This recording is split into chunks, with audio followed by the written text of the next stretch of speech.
The happier Oliver is, the more his life turns to crap. And right. Since we've never seen him as happy as he was in the last episode. Everyone dies in the first 5 minutes. Well, they keep saying it's going to be different. So. It is going to be different. No, but you know what? We haven't really seen, ever since Slade Wilson walked into the Queen Mansion, Oliver has been up against it like that. And I don't think that the first 4 acts of episode 301 really count. I mean, that guy has been in dire straits. And I think that it was important that we went through that to get to where we are now. But I also think that going back there for the same reasons wouldn't be interesting. So whether or not there are dire circumstances in our show, and it is our show, so there are going to be dire circumstances, Oliver, if he has to deal with them, is going to deal with them in a different way. Wendy and Mark were talking about going back to seeing Oliver in the suit as well as in the arrow suit. Can you talk a little bit about what you hope for Oliver as, you know, Oliver Queen versus the Arrow? Well, he can't be the Arrow, right? So he would have to, if he's going to be a crime fighter, hero, part of the team again, he'll have to be something different. One of the things that I feel like we lost by the midway point of season 2 and for all of season 3 was the public persona of Oliver Queen. It's a really important part of the show that I be out there doing things, and I will say that on the public persona side, people that are fans of the comics and the canon are going to be extremely excited with what we're doing in season 4. So we talked to your castmates. They seem to be 50-50. Some like to read ahead. They want to know where it's going, and some don't want to read ahead. Do you like to know where it's going? I read way ahead.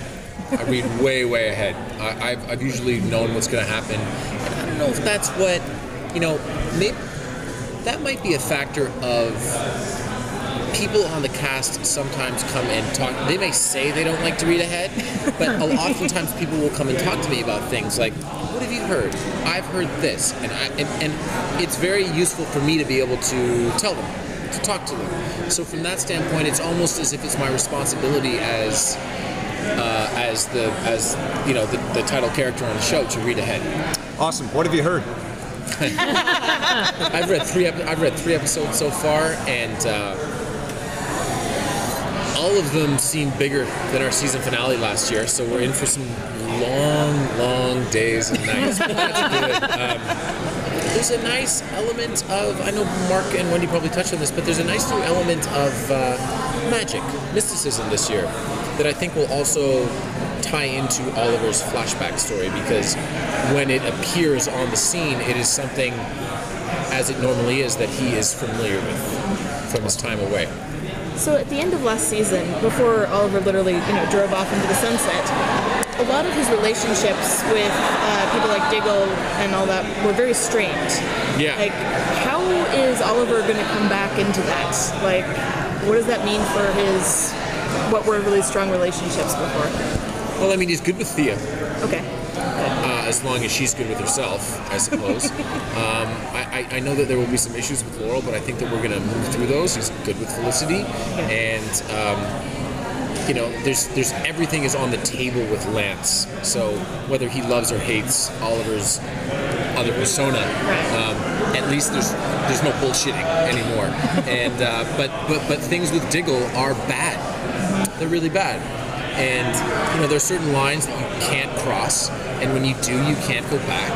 And that's what Oliver did. Those were the stakes. So I really hope that relationship can be repaired. But you can break your leg, and you can get it fixed, and you can be like 99% of what you were, but you will have always broken your leg. Even if there's a titanium rod in there, something is different. Something is cracked. It seems like no matter how much two people know each other, when they form a relationship, a third person develops. There's a new entity there, and we really haven't met that entity yet with Oliver and Felicity. Can you talk at all about that relationship they have, about that, the personality that it has? Well, we've never. I mean, we do get to see some of the interplay with them, and they are very happy. But it's interesting.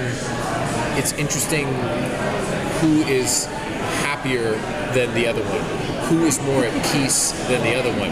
It's almost always, if you were to say, who's restless, who's angst-ridden, who's this, who's that, of course it would be Oliver.